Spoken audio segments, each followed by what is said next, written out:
And as you are doing that, I want to welcome our City College family and anyone who is watching via YouTube. My name is Ricky Shabazz. I have the honor and privilege of being the president of San Diego City College, and we are joined by our colleagues. Doing that, I want to welcome our City College family and anyone who is watching. Thank you. Want to welcome anyone who's watching. College Council is the governance structure, highest level governance structure at San Diego City College, and so you have a number of representatives that represent the constituency groups at the college: faculty, supervisors, managers, classified students, and the like. And so I will begin with doing a roll call so that we know who is here. I invite anyone who is watching via YouTube live that if you have any questions or agenda items for College Council, that you have an opportunity to communicate with your representatives that you should see now on the screen. Thank you, Caesar, that he is sharing. And so I'll do a rundown just to get an account of who is here. Also want to thank Erin Flanagan in the President's Office for her dedication, support, for putting together the agenda, notes, and the like. This meeting is being recorded, will be available on our YouTube page. Paul Alexander, President of the Academic Senate. When I call your name, if you would unmute yourself and just acknowledge that you are present. He's hoping to join in a little bit. It's going to be a little later today, I think. Thank you, Nadia. Tilly Chavez, we want to send our thoughts to our Vice President. Unfortunately, her mother transitioned to be with our ancestors, and so I believe standing in for Tilly is one of our great deans, Rose.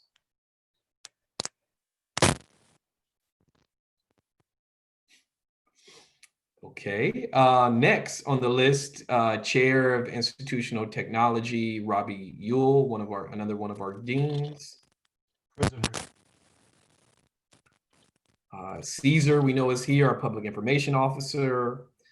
Dr. Jocelyn Heel, Supervisor, SPA Representative. Present.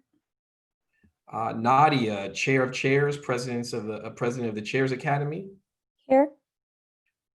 Destiny Munoz, do we have a student representative? Really would like to do something about that to ensure that we have a student in these meetings. We'll chat with folks offline about that. Dr. Susan Murray, Dean of Institutional Effectiveness and Chair of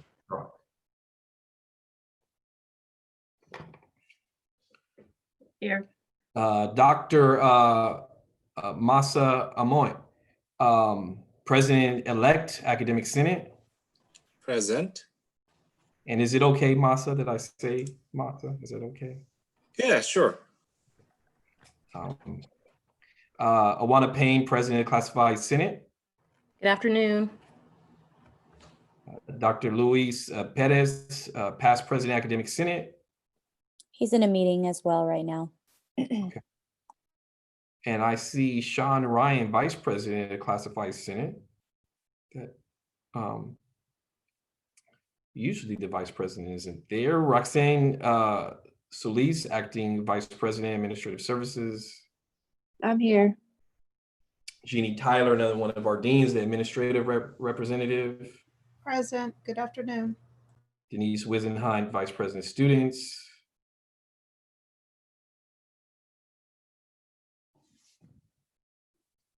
She was there. Okay. Well, maybe she'll. Denise Wisenheim? She's here. It looks like her microphone is off, but I see her name. Talking here. Thank you. Okay, so there we go. The first thing on the agenda is the approval of the July 7th meeting notes. If someone would like to make a motion for approval, if you would unmute yourself, identify yourself. Jocelyn Hill, I motion to approve. Thank you, Jocelyn. Would anyone like to second? Nadia, I'll second. Nadia Mandalawi. Thank you. Any further discussion of the meeting notes from July 7th should have been emailed to you. Hearing none, all in favor indicate so by saying aye. Aye. Aye. Anyone in opposition? Anyone like to abstain? Meeting notes pass. We have 2 presentations and then a bunch of discussions. And first, I'd like to introduce someone who is doing an amazing job, a trailblazer, a shooting star. We're so lucky to have him on our team. He was on campus yesterday with his supervisor and one of our own deans, Lori and Genevieve, both deans, in fact, helping to welcome our Middle College High School, also known as East Village High School. And so Luke is going to give a presentation about the pre-enrollment survey form. Luke. Thank you so much, Dr. Shabazz, and thank you so much to the College Council, Vice President Wisenhunt, everyone on here, and a big thank you to Tilly Chavez as well. I'm definitely excited to be here and kind of share some great things we're doing, all in hopes of making sure our students are connected to our campus. Would it be okay if I shared my screen? It's going to allow me to kind of continue. I will do that. So this is kind of spurred on by, obviously, under the direction of Dr. Nisha Savage with, and MASA Guided Pathways. But one of our goals for our program, even our Pathway Navigation Grant, was to develop a pre-enrollment survey to provide students with the opportunity to essentially get connected with our campus before even they step foot on campus. Now, obviously, we're in the virtual realm now, and it now more than ever, it's extremely important that our students are getting connected with us. So how can we make sure that we're collecting information, letting them know who we are, what we do, and how we can support them, and what their next step is to get started at San Diego City College. So this is our Get Connected survey, and this is through our Google Forms. And this right now is being shared through pretty much every single outreach event, every single enrollment service that's happening here at City College. Most recently, we actually embedded it to through our Steps to Enrollment website, and I will show that in a quick second, making it a part of the Steps to Enrollment to make sure that every student fills this out so they are connected with our campus. So essentially, this is the pre-enrollment survey. It is called, one more time, the Get Connected survey, because we want students to be connected. We're here collecting some basic information, contact information, all the way down to email, phone number, CSID. This information is extremely important because, like we're doing in this moment, we're actually phone banking, helping students getting connected to our City Jumpstart session, which is happening this Thursday, as well as reminding students that we are here to support them with the enrollment process. So this contact information will play a key role in us being able to kind of communicate with these students. Now, once students do jump into this survey, this is what it will look like. We talk about city support. And once we kind of dive in, we have it broken into multiple sections, first being the enrollment support. So financial aid, first year services, the peer mentor lab, outreach. One of our goals and aspirations, and I definitely want to send a huge thank you to MASA in regards to, before pre-COVID, we actually were diving into the process of producing videos, informational videos for each office. Now, once COVID kind of happened, it kind of threw a wrench in everything, and we weren't able to do that. One of the endeavors we have right now is, because we don't know how long we're going to be in this environment, we want to move forward with that process. Now, this is a little bit of a sample of what it could look like here. So this is the outreach office. And basically what we can do is we can include a video inside the survey, kind of providing some insight for the students. Not all students are willing to sit there and read a paragraph, and maybe they don't really take it all in. And one thing that I firmly believe is that our programming, our faculty members, our support services are second to none. And once you put one of our professionals or faculty members in front of a student, that student is going to want to connect with them. And that's really the hope behind this, is that we can provide some context with the video. So really our goal in the coming months is to really have a staff or faculty members shoot a video of themselves speaking about each one of these areas, kind of providing some highlights of what that office can do, what are some outcomes, what can you expect in getting connected to that office specifically. And we're hoping to have a video for each single office. So that is definitely something that I will be reaching out to our administration, to our managers, supervisors for support, and so we can really start providing some meaningful content in this survey.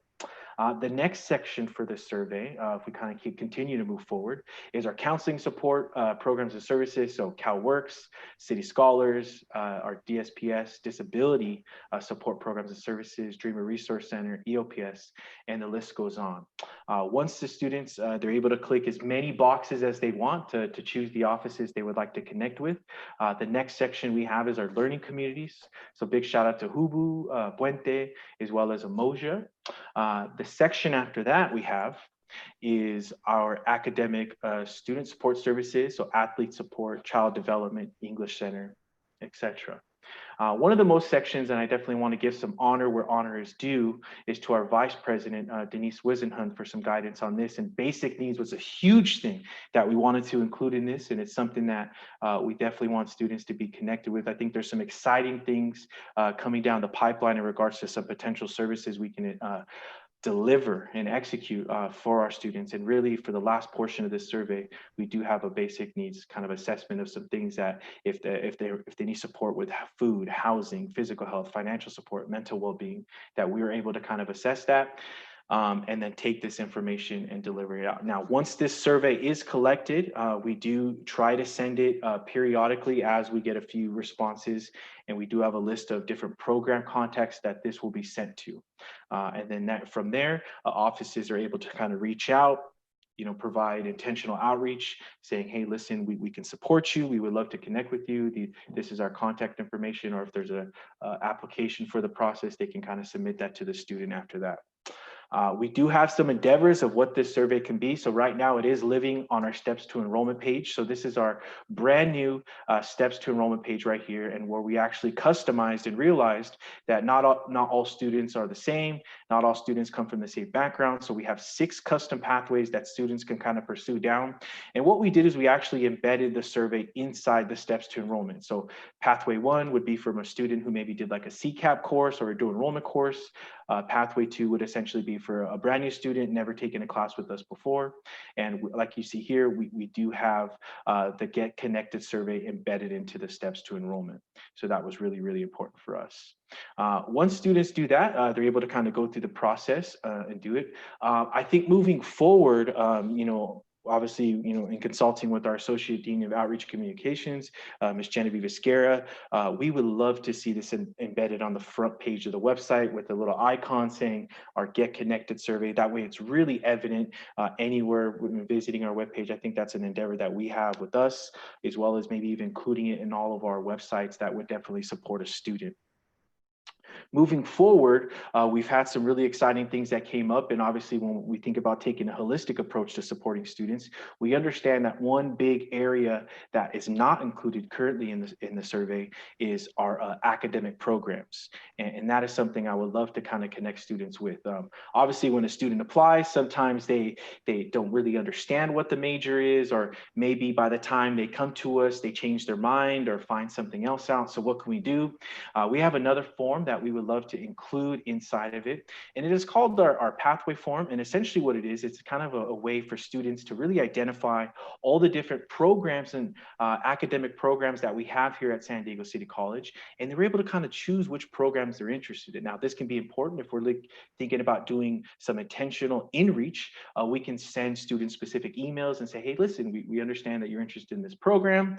We have open classes remaining in this area, or we notice that you are interested in the in humanities, and we're actually holding a special major event if you were interested in pursuing this major or program. So I think there's lots of possibilities, lots of different options for this, and this is one portion of the Get Connected survey that we would love to incorporate moving forward.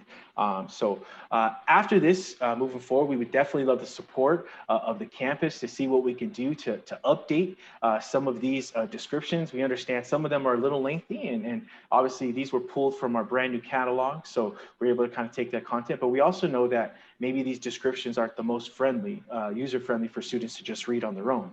So if there is faculty members, staff, programs that would love to update this, I would love to send this out to our campus community and to begin to update this to make sure it's the most relevant. Also, I think with the support of our campus, I think really developing this video content. And I think there's something special now about the possibility of being from home, being in your park, whatever the situation is, to really speak to the students. And I think that's something that we would do and really love to get this form perfect and ready by sometime in the mid-fall semester to support students in spring enrollment. So this is what the pre-enrollment survey is. This is where we hope to go, and this is where we're going, and looking forward to really integrating this into everything on campus to make sure that our students are connected. And again, a big thank you to the College Council for having me here today. Hopefully I didn't take too much time, but if there's any questions, I would love to answer them and to respond. So Luke, great job, Luke. What is your, if you could surmise what your goal is for coming to College Council into one sentence, what would that be? Well, obviously to inform, but obviously to make this form comprehensive. And I think with that, that means providing, updated, relevant information, but also providing comprehensive information and providing a user-friendly experience. And I think that's what comes into the videos.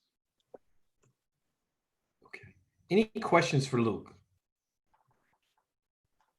Okay. Well, thanks, Luke. We appreciate it. Appreciate all of your efforts. You're doing a wonderful job getting City College in front of the community. Next up, we have a presentation from our Dean of Equity, Roberto Valdez, and our Title V Director, Dr. Adan Sanchez, who are going to talk to us about their work with the minority serving CARES funds. Okay, thank you so much, everyone. Adan is going to do the first part of the presentation, and then I will explain the budget. Can we share the screen? Oh, there you go. All right, good afternoon, everyone. Thank you for having us, and thank you, for letting us speak on the process that we've been able to do in terms of the CARES Act. And primarily, we're focusing on the additional funding as an emerging Hispanic serving institution. There's two categories that City College qualified for under the minority serving institution umbrella. And the process that we'll be talking about is specifically on this one. And so when we met at the end of May as a Title V task force, VP Denise Wisenhunt, presented the idea that we have this additional funding for as a Hispanic serving institution under the umbrella of minority serving institution. And so we ended up meeting right after that, starting June 9th, and we ended up meeting every other week until 2 weeks ago. And so we were able to meet for 4 times. The participation included members from the Title V task force. There were some faculty who recommended to participate, and they were contacted to see if they could attend. And then also after, I think, 1 or 2 meetings, we ended up asking, financial aid to send a representative, and Dora was able to join us to help us with some of the dialogue that was happening in the meetings. Then the meeting content really focused on the dialogue around what are some options for funding allocation. We had this amount that Roberto will go over a little bit. And of course, there's a lot of options that we can go to, but we wanted to figure out a way that we can support our students in the short term, because this money was specifically focused on supporting students and the college because of the pandemic. And so we want to figure out a way of how do we allocate some funding to support our students in the short term, but also create a foundation to help our students in the long term. And so we had to figure out a balance between those two big ideas. We did some research on what other campuses were doing, and we really did learn that we were ahead in terms of these conversations throughout the summer. And I think until this last week, when I was able to touch base with other Title V directors, most of the conversations had not taken place. And for those who started, they were taken at the executive level or board levels for some of these districts. And so it really helped us to understand, the kudos to the structure that we have at City College, that was included, and initiated by our VP, Denise Wisenhunt, in terms of creating a subgroup to have these conversations and get stakeholders to really, figure out what a good strategy, good recommendation. We knew that there was not going to be an ideal situation because it's limited of funding, but we wanted to present something that was going to be helping us, again, short-term and long-term. And then again, the participants who participated in the dialogue, were able to vote on the recommendations that Roberto will show next, and almost it was a unanimous decision on the recommendation. So we just had that voting take place starting June last week.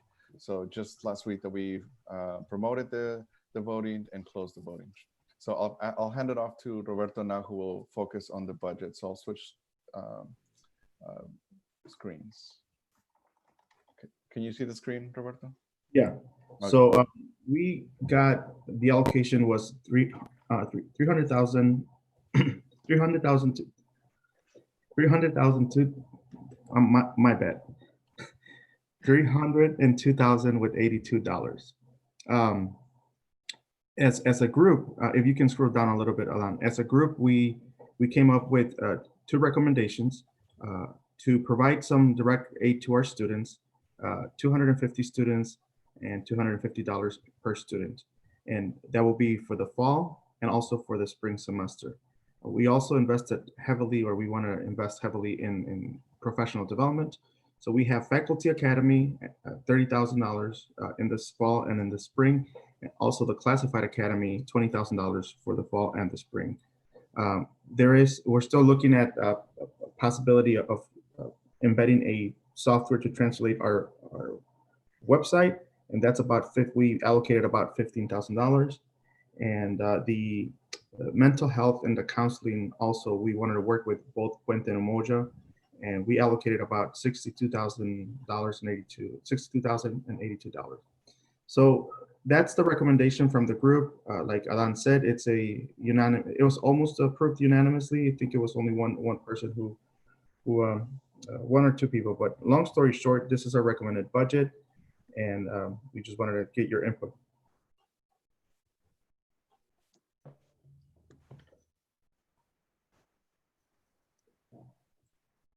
Are there any questions for Roberto or Adan? And this actually is a voting matter that we want to formally vote to approve the recommendation coming from this committee.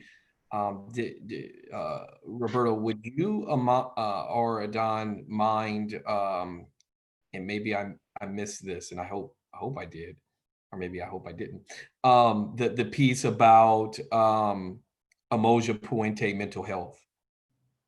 It's in there. It's the bottom part. We allocated $62,000, and it's for both to support mental health counseling and collaboration with Umoja and Puente. Jocelyn, did I see you may have had a question? Yes, I did. So my question regarding the mental health counseling for these 2 programs, are you able to elaborate what that means?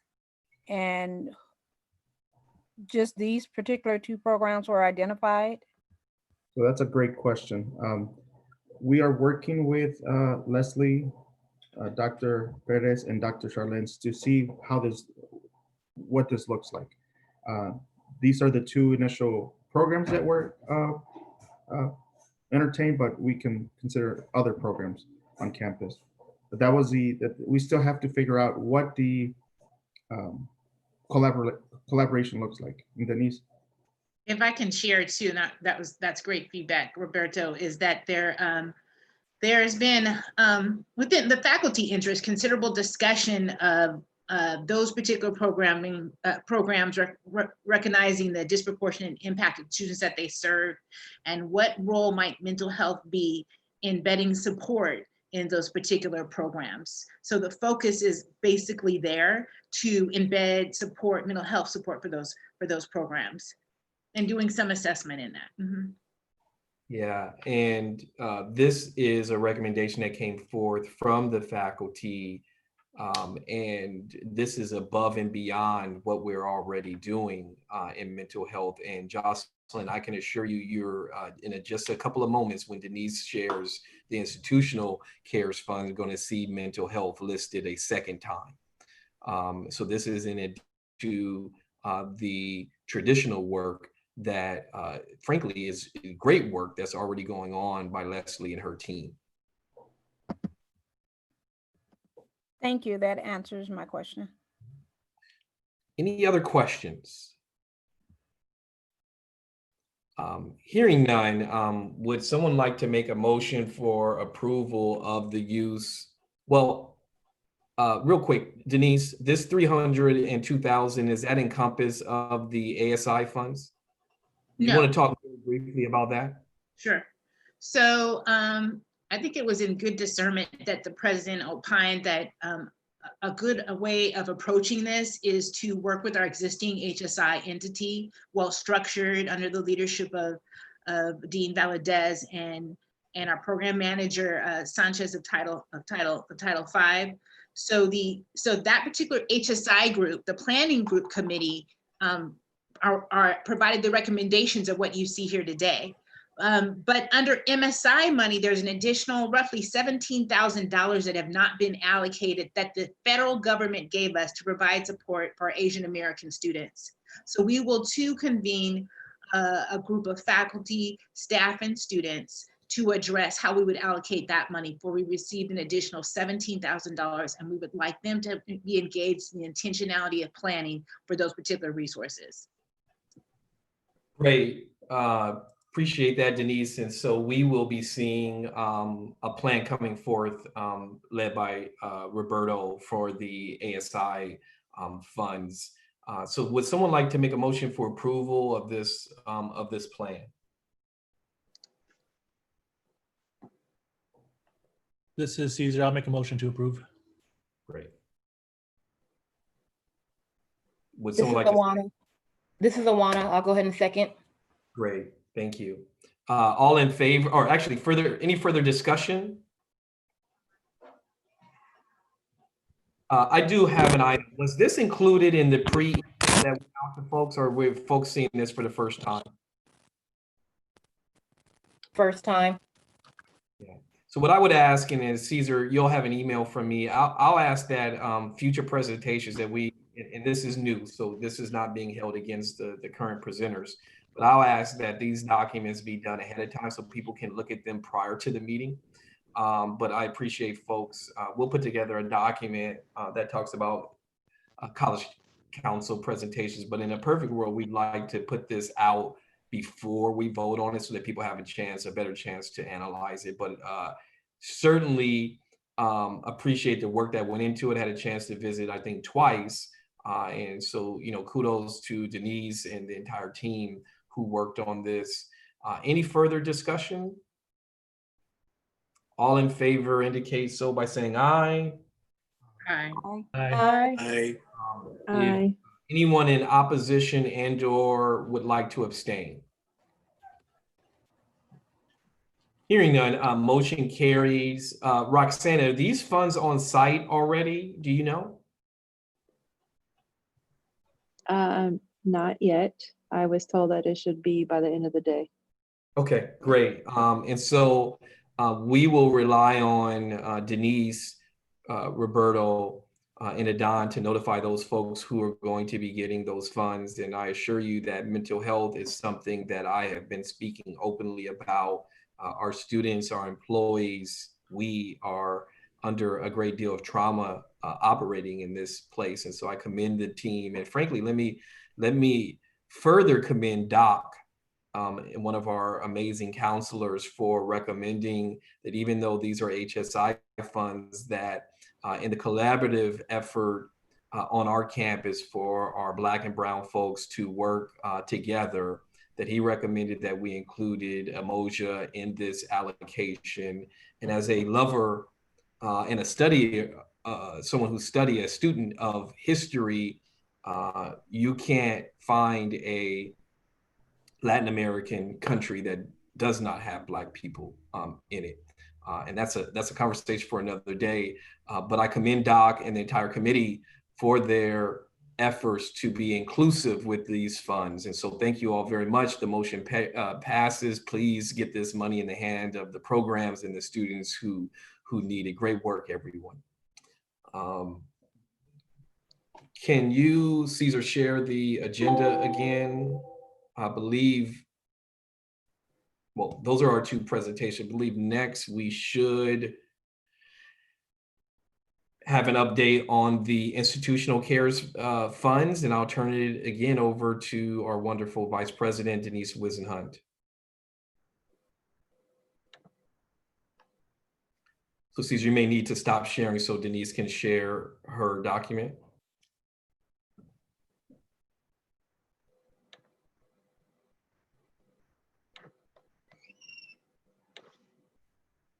One second. I'll present it in a second.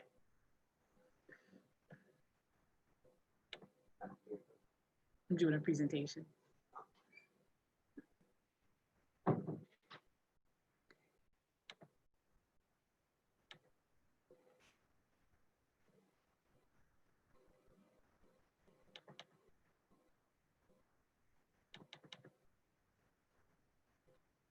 I'm sure you never had someone come into the office, into your space while presenting. So no one here has had that experience. Makes it more exciting that way. It does. It makes it very exciting. So let's see if I can pull this down and make sure that I'm at the right place. Okay. So Denise, might I ask that in the bottom right of your Word document, you increase the size of the document? That way folks can. Oh, sure, thank you. I did a PowerPoint, but my president just told me that we should talk no more than 10 minutes. So I'm gonna watch my mouth and not talk long. So at issue here is the CARES institutional allocation. So as we know, this college was allocated resources for direct student aid as well as institutional allocation.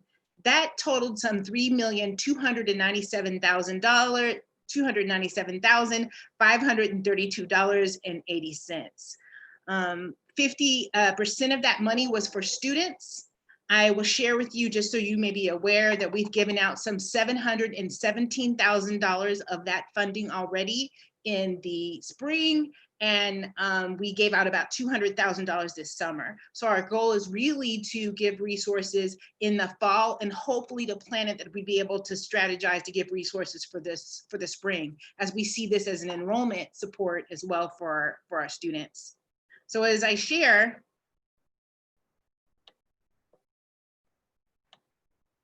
I'm going to first talk about what allocation has been provided for instruction.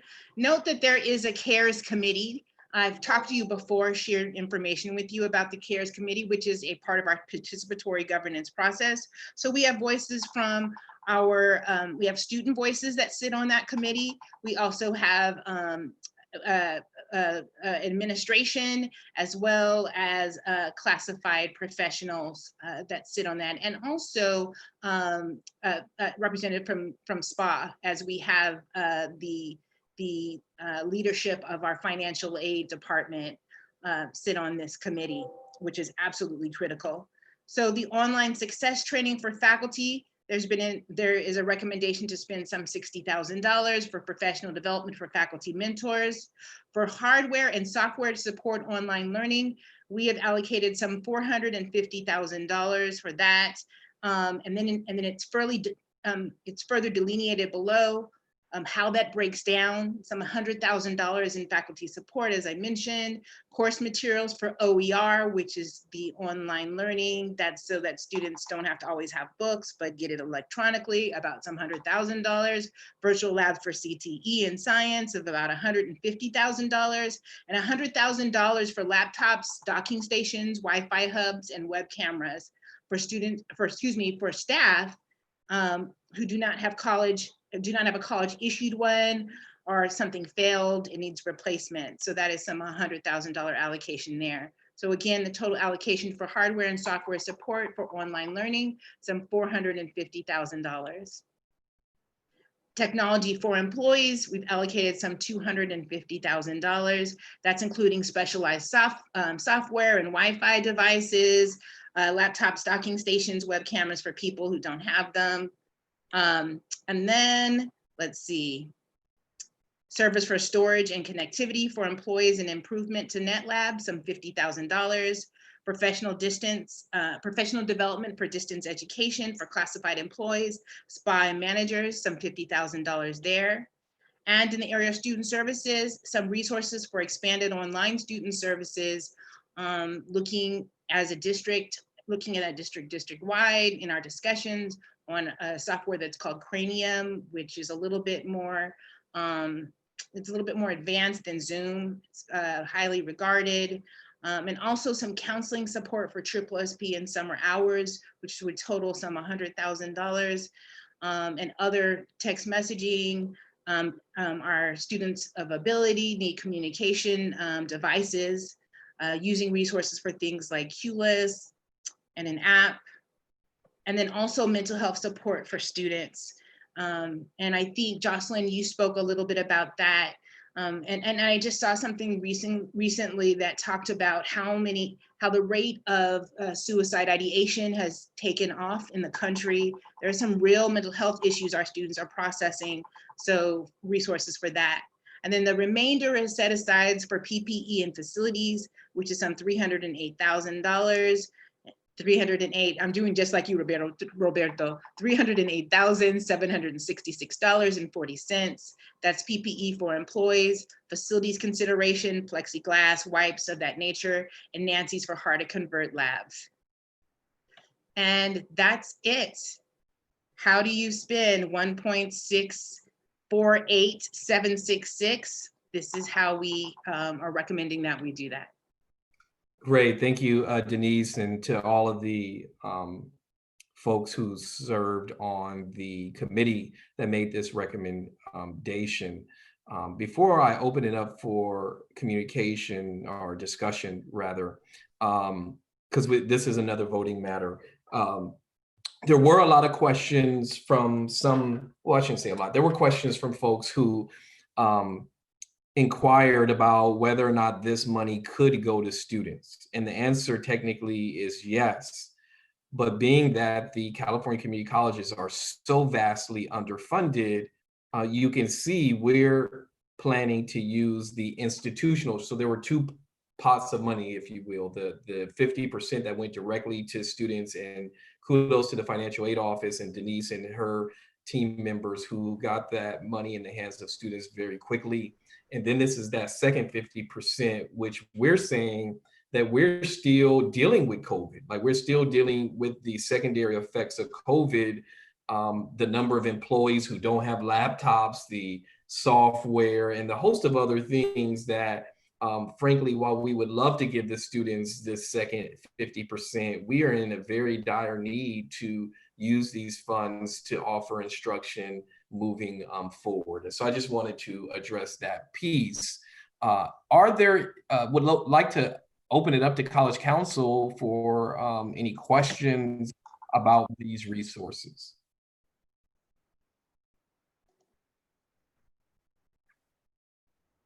See, Denise, that just says you did an amazing job. And no, it was a team. It took a village. 9.9 seconds. Next up, because there are a lot of questions about how to access these funds, Roxanne is going to, about the request for technology and how that looks, what that looks like. If there are no questions, I'd like to open it up for a motion for approval of this recommendation of how to spend the institutional portion, the 1.6 million of CARES funds coming to the actual college. Ricky, I'd like to move to approve. Thank you, Robbie. Is there a second? I'll second. This is Roxanne. Seconds. Any further discussion on how the institution / college plans to spend the 1.6 million of CARES funds? Hearing none. All in favor indicate so by saying aye. Aye. Aye. Aye. Aye. Aye. Would anyone like to abstain or be in opposition for approving of this plan? Hearing that motion passes, Denise, I would ask that we take off the draft and work with Caesar to send this out to the campus so that people know. And when we send it out, we should send it along, Caesar, with the form that Roxanne is going to go over. I am happy about all of these things because we're putting nearly $300,000 into technology, and we know we have classified SPA faculty managers who need to access these resources to be able to help students, frankly. And so while this may not appear to go directly to students, I assure you that these funds are going to be used to support students in this new virtual world that we live in. If you could stop sharing, Denise, and Caesar, if you could bring back the agenda. Great job, Denise. Thank you.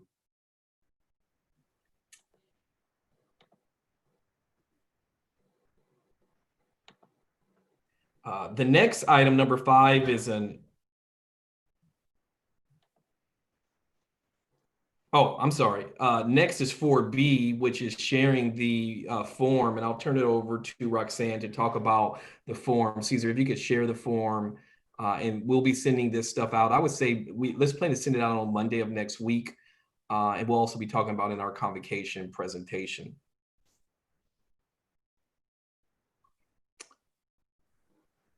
Thanks, Caesar. So this form, the process, it's very similar to the emergency funding request form.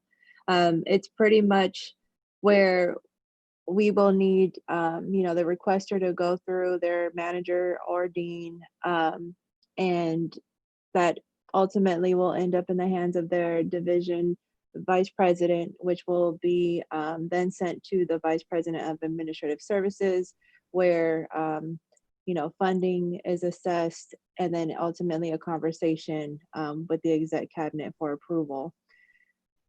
The main thing with this form is to seek other funding options, such as if you were approved for supplies for RAC and you need a pen or a piece of paper or sticky notes, that funding should go through the normal process.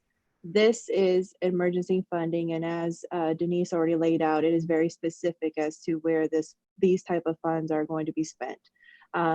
Along with this form, if you are seeking any type of hardware or software, we'll need a quote, and it will need to be valid within 30 days. So it's very similar to the purchasing process. We just need the backup documentation to go along with what you're requesting. As you can see, this once it goes out, it will be a fillable form, so you can fill this form out on the computer and submit it virtually or remotely through the process to your manager, supervisor, VP, and so on. If you want to go to the second page, Caesar.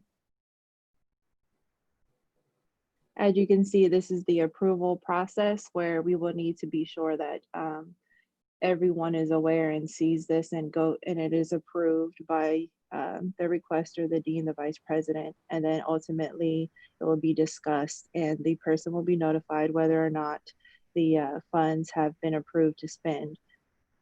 It's also very important to note that before you purchase anything, please seek the approval and make sure that it's approved.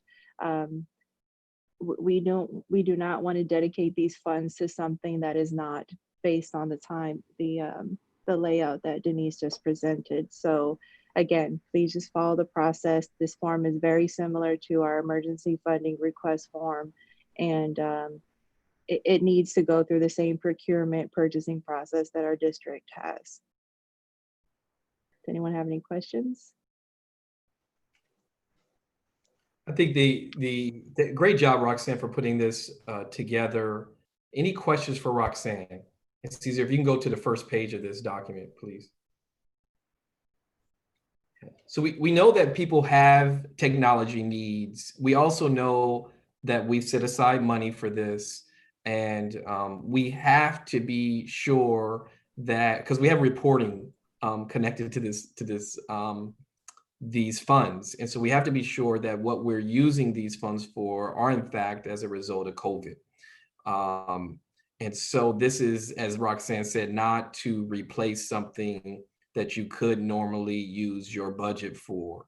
The other thing, I had a great conversation with the Academic Senate last week. I know that there are some colleges out there that just supplied faculty, staff with a stipend.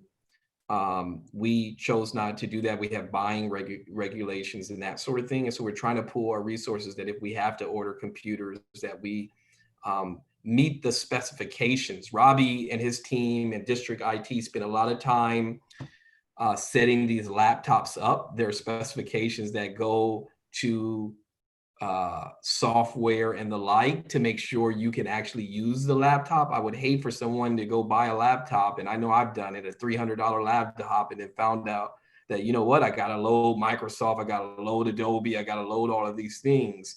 And so the way we can ensure that what you're getting meets the specifications of people who work in this field is going through the college's normal ordering process, not hiring process, ordering process. Any questions about this form?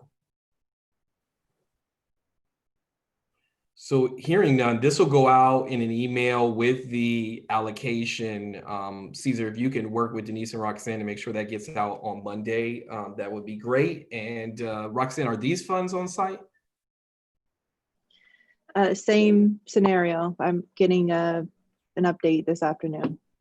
Yeah.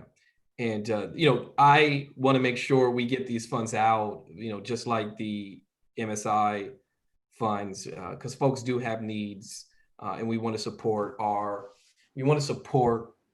colleagues in helping students. Caesar, if we can go to the agenda again.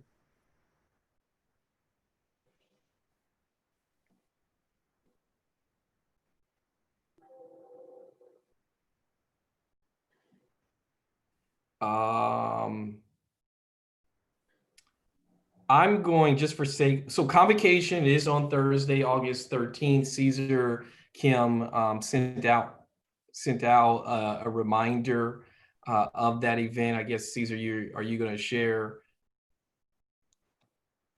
the flyer for convocation, which shows the information about what's going on? So we're going to start with a district presentation from our district leadership, Dr. Maria Senior. This will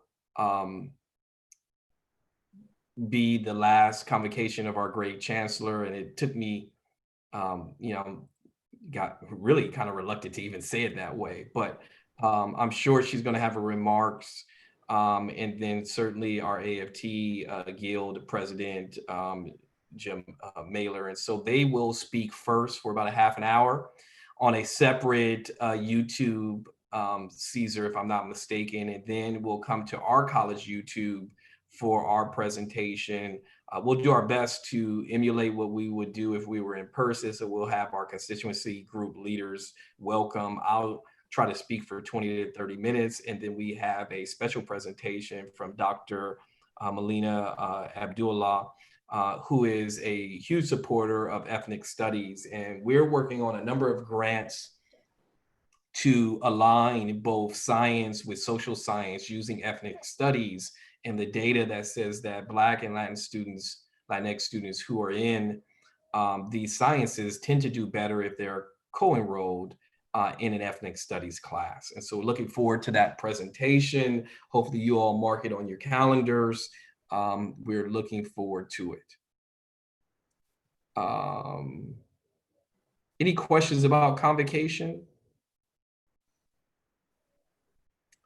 Also like to ask you to join me in congratulating Dr. John Parker, who has accepted the position as the Vice President of Administrative Services. I would be remiss if I didn't thank and actually you all to also just join me in a round of applause for our very own Roxanne Solis, who has done a tremendous job in the role, kept the college moving in the right direction. Looking forward to Dr. Parker joining us. His first day is scheduled for August 24th, and we will have a bunch of announcements going out about that. We'll have a slide in convocation, and also planning maybe his second week to do something virtually so folks can come in to a Zoom and meet Dr. Parker. But again, I want to echo that not only Roxanne, but the entire Administrative Services Business Office, we owe them a huge thank you. Many of them are still on campus daily, facilities still on campus daily, getting checks out to students, shipping and receiving. There's this little thing called the Child Development Center that's still being built. And so I would like to just thank Roxanne and her leadership and her entire team who have done tremendously during this pandemic. Thank you, Ricky. Absolutely, Roxanne. Thank you.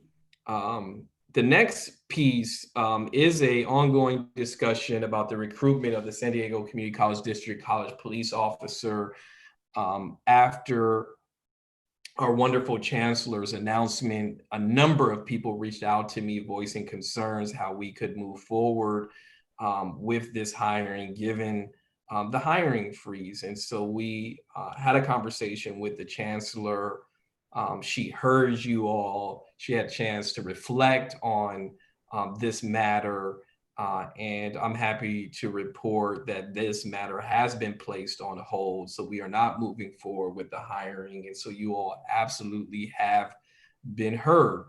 But as a campus, in my discussions with Paul and the Academic Senate and others, there is an opportunity to bring some folks together to have dialogue around the topic of defunding the police. And I have to say, I'm learning a great deal about what this means, frankly, from Paul and others, Dr. Perez. And, we've engaged in a dialogue that I've very much enjoyed and learned from, because on the surface, it could be a shock for someone to say, what do you mean defunding the police? And so being that city is a place of activism and dialogue and learning, what we have settled on is inviting each of the constituency groups that are represented here, and I'll follow this up with an email, to identify one or two people to join on a task force to discuss this matter further,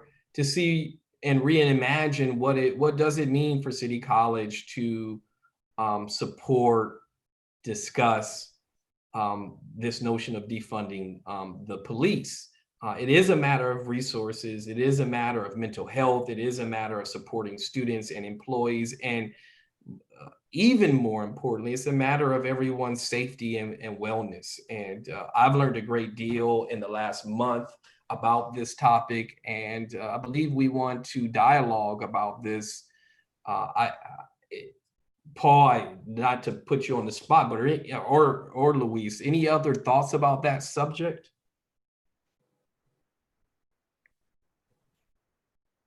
No, I think you did a pretty good job. I mean, I think the most important thing is creating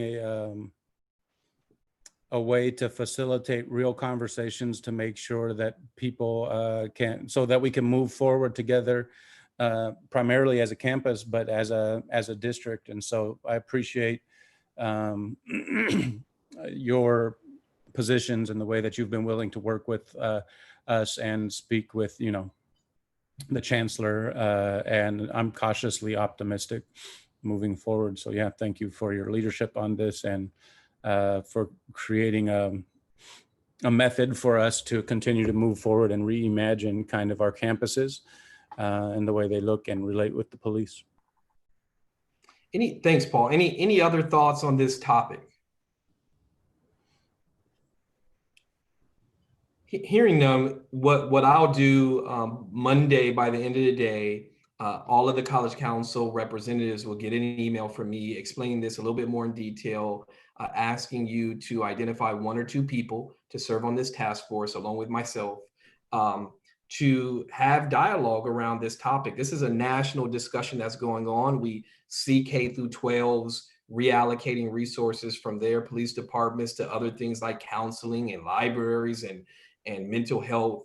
And we have an opportunity to dialogue in a very similar fashion And let me also be clear, like as the president, I hear both sides. I hear people who are strong and passionate about defunding the police. And I also hear people who are strong and passionate about ensuring that we have campus safety with the police. And so this is an opportunity for both sides to come together and hopefully learn from one another. I have learned about this topic. This is not something that I studied prior to COVID and the risings that are occurring, and it makes for a very interesting discussion that challenges our beliefs, our core values, and our understanding of what it means for community policing and just policing in general, and safety in general. And so I look forward to this discussion. Certainly, we've had a number of events on our campus that we will continue to take people's health and safety as, frankly, our number one priority. And so look for an email from me on this particular topic. Any other thoughts on this topic? Hearing none, we'll go to the return to campus assessment, and I'll turn it back over to Roxanne and ask that Caesar share the document.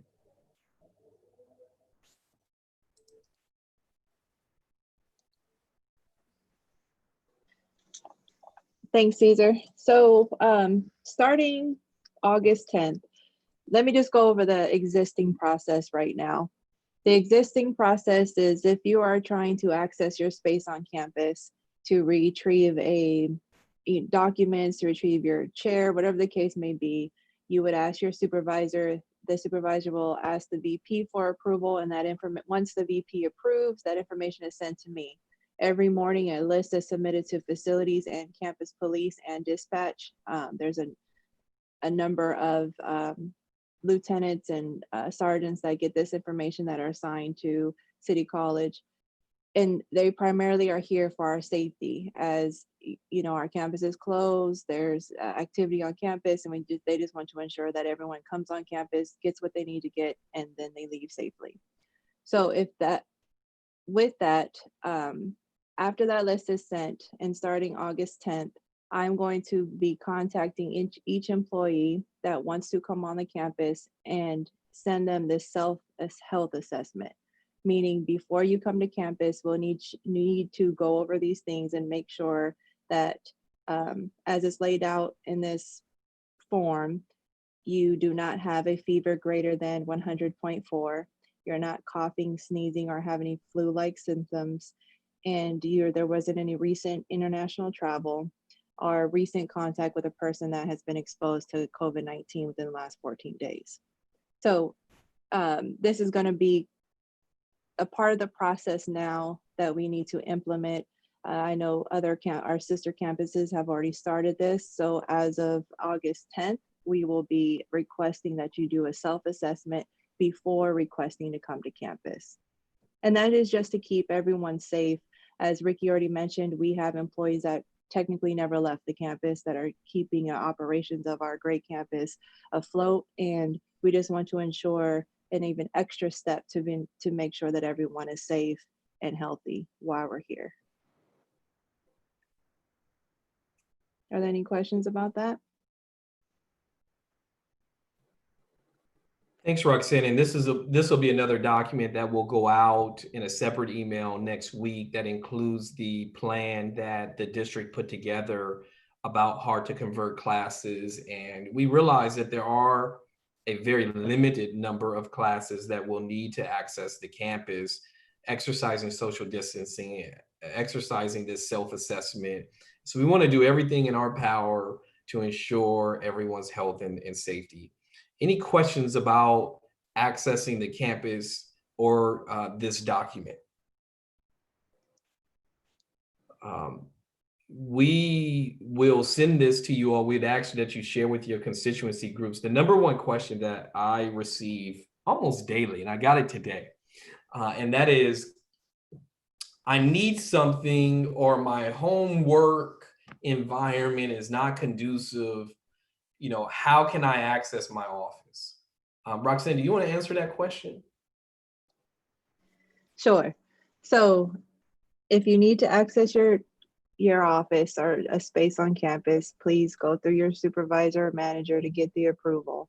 That information is sent to your VP. The information that we really need is the space that you're accessing. If you have a key to the building or some type of, if you can have access, if you have a fob, a key, if you're able to access the space by yourself without assistance from either myself, facilities, or campus police, and what time you plan to arrive on campus and what time you plan to depart. That information is sent to your VP. The VP approves. I gather that information and it is sent again to all of the people that are technically still here on campus. On Mondays and Tuesdays, our facilities does a final alarm check to our buildings at 2 p.m. They're gone for the day on Monday and Tuesdays at 2 p.m. We ask that if you're coming to campus that you are off the campus by 1:45 in order for them to do their last alarm check. Wednesday through Friday, they're here till 3:30. So we are asking that you're at least off the campus by 3:15 so they can do their last alarm check. That is to secure our campus, secure and make sure that when they're leaving the campus, which they are most likely the last people to leave the campus, that when they left, our facilities were secured. So that's the process. And just to add this up, the next step to that would be the self-assessment, which will start being sent out next Monday. Any questions, folks? I get this question at least once to twice a day. If you are someone who needs to access your workspace, like let me just give the example that was presented today. If you saw, like I'm literally in a hallway in my bedroom. If you saw my desk, it is not near the desk that I have in my office. I went into the office yesterday. I notified Roxanne, did my best to follow the same process because I needed to have access to 2 screens. This laptop that I'm coming to you from is, you know, you all probably didn't even know I wore glasses because I didn't have to wear them prior to COVID. But I'm looking at a 14-inch monitor, folks. And let me just thank our great faculty, classified professionals, managers, supervisors, everyone who is working in less than ideal situations. You're working in a hallway, you're working, I think Jeannie might even be at a dining room table. I mean, we all are working to make this effort to support our students and keep our college going. But we realize that you may need to go into the office. You may want to go into the office. And as long as you follow the process that was outlined by Roxanne, and it is deemed essential for you to go into the office, we will absolutely allow you to do so. In this case, there was someone who was working on the schedule and she felt she would be more efficient by going into the office. Now, if the whole office wanted to go in, we'd probably have a problem. But if the manager or supervisor wanted to facilitate that employee going into the office to get their job done in a more efficient way, we absolutely are going to support that. And Jocelyn, I felt like you might have a question. I do. So what about access to the laboratory facilities, restrooms? Because I've oftentimes went to campus and had a faculty member with me and we had no keys. And we So were there that's for 2 hours. that will have to be arranged. I know that when you did come on campus, that Jay came and turned on the elevator. So when you're requesting that and you need the elevator or we're not leaving the restroom doors open because those restrooms tend to be very popular in that area, A building, and we have a different population. So if you need a restroom, there's a process where I could get someone to go over there and open the restroom for you, but we'll need to know that. So when you're requesting to come on campus, you'll say, I need the access to A 360 and the elevator from the first floor to the 3rd floor and the 3rd building restroom. So as much information as you can put in your request, it's very valuable. Yeah, and let me also say, and this is an area where since we do have campus police on site, we wouldn't want to make arrangements, Jocelyn, for that bathroom to be open and closed because, you know, we have had matters occur on our campus. We wouldn't want to leave that bathroom unlocked and unfortunately have you or anyone walk into a situation that they were not prepared to account for. Absolutely. And that has happened, and we want to eliminate that at least as much as possible. And so there are folks there, we can make arrangements to get that bathroom open, whether it be facilities or campus police who are in fact on campus. Any other questions? I just want to add, which is why we ask for at least 24 to 48 hours, because, you know, we're working with a team of 5 people on this campus. And as you guys know, it's a very large 63-acre campus. So if you guys can please, you know, just give us the courtesy of scheduling and at least giving us some advance notice. We have no problem with assisting and helping, but we just need the notice in order to put that in their schedules. Yeah. And let me also say that we are open to discussions with our faculty, and there have been some requests and support for people who want to teach their class via their classroom. And this is a lot to do with the Hard to Convert classes. We are in the process, as you see, ordering webcams and hiring nances to help with that. And so that is another area that we're open to. We've got to be flexible, folks. We've got to figure out ways to support you, because we know if we support you, you're going to support our students. Any other questions about how to access the campus? Moving along, for those of you who haven't had a chance to read the email, the search for the chancellor is underway, and there are at least 2 people, no, 3, I believe, from City College who is serving on the interview committee. Myself, I believe Paul, and I'm not sure if I saw Awana's name, but I know Paul and I are serving on the interview committee. And so it conflicts with our next college council meeting. So I'd like to cancel college council for the summer. And I want to commend you all for being committed to meeting over the summer and helping us through some of these challenging matters, decisions that we've had to make because of COVID and other matters. And so we will kick off college council with our very first meeting of the year, the new year, academic year, Tuesday, September 1st. And so I'm sure some of you will be excited to have your Tuesdays back and not have to come to this meeting until September the 1st. Looks like we're having some changing of the guard. Dr. Perez will be, it looks like, filtering off, as well as Jeannie. Want to thank you all for your service, Jeannie. I'm not sure if you'll continue or if your peers will reselect you. Want to also welcome our new ASG president, Destiny. Looks like Masa is the president-elect. Oh, and Sean Ryan, maybe that's why Sean's name was there. Looks like Awana, Sean is going to be serving for Yeah, next Ricky, year. I'll be on a professional study leave for most of the fall, so Sean will be stepping in. Oh, lucky you. Yeah. Congratulations on that. That's why I saw Sean's name. Okay. So if somebody would like to make a motion to cancel the next college council into our very first meeting of the year. So moved. We've got a first by Denise. Any second? This is Awana. I'll go ahead and second. Great. Any further discussion? Hearing none, all in favor of canceling the next college council meeting into our very first meeting of the academic year, indicate so by saying aye. Aye. Anyone in opposition? Anyone want to abstain? Next, I will turn it over to our very own Dr. Susan Murray. Thank you, Ricky. Very briefly, in the end of the spring semester, we posted announcements and had a recruitment and an interview process assisted by academic senate representatives for 2 faculty reassigned time positions. And so I wanted to announce the results of that process. This will also be in the next college newsletter.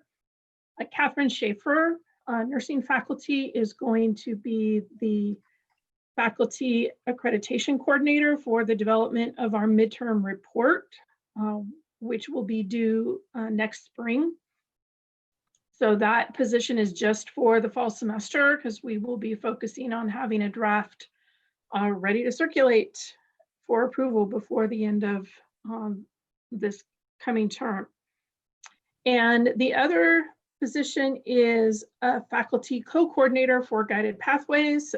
As just noted, Dr. Omai is taking on an academic senate leadership role. He is continuing to work with guided pathways, but is scaling back his time commitment. And so Christina Carrillo, counseling faculty, is going to be taking on that role for this academic year.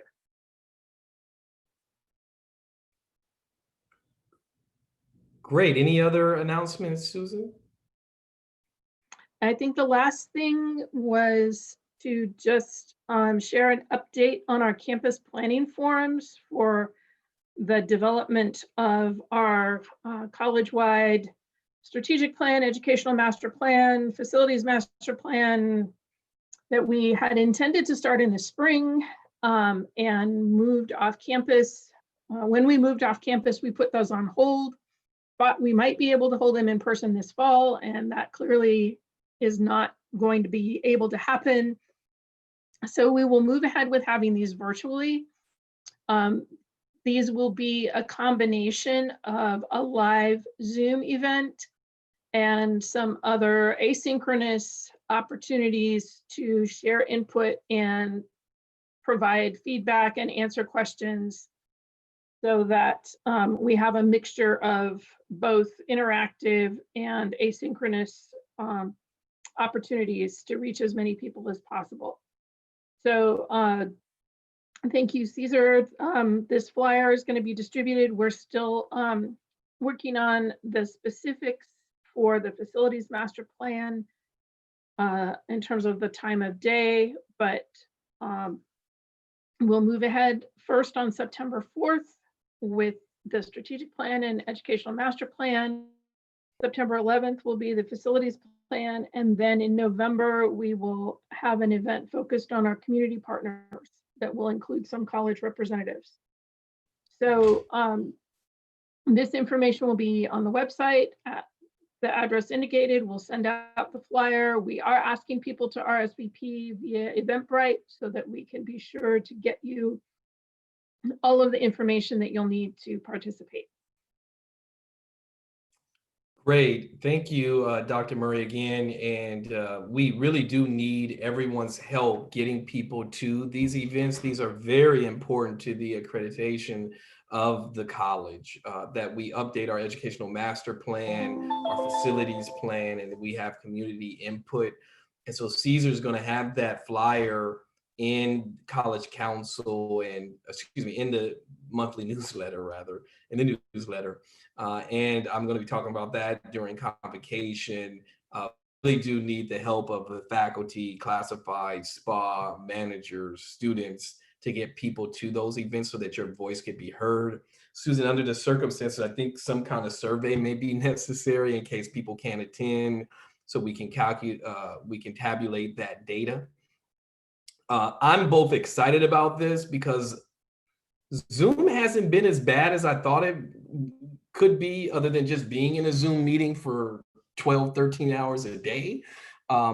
You know, we could see one another and the like, but we want to make sure that people are aware that these are the opportunities. This is the opportunity for people to participate in the future of the college and what our instructional program, our student services, facilities, and the like will look like. So please share that information. Caesar, can we, is there anything else on the agenda?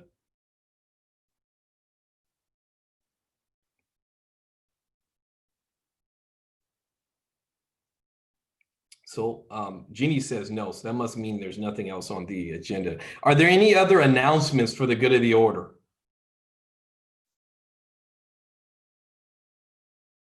Hearing none, sounds like everyone wants to escape Zoom. Hopefully you don't have another Zoom for the rest of the day. If you do, I'm sorry that you do. But for the record, we're ending this meeting at least 15 minutes early. Paul, were you going to make an announcement? Oh, okay. You were going to hit the leave meeting function. Okay. With that said, it's good to see you all. Be well. Have a good evening, and we'll see you in the next Zoom meeting. Take care. Bye. Thank you. Bye.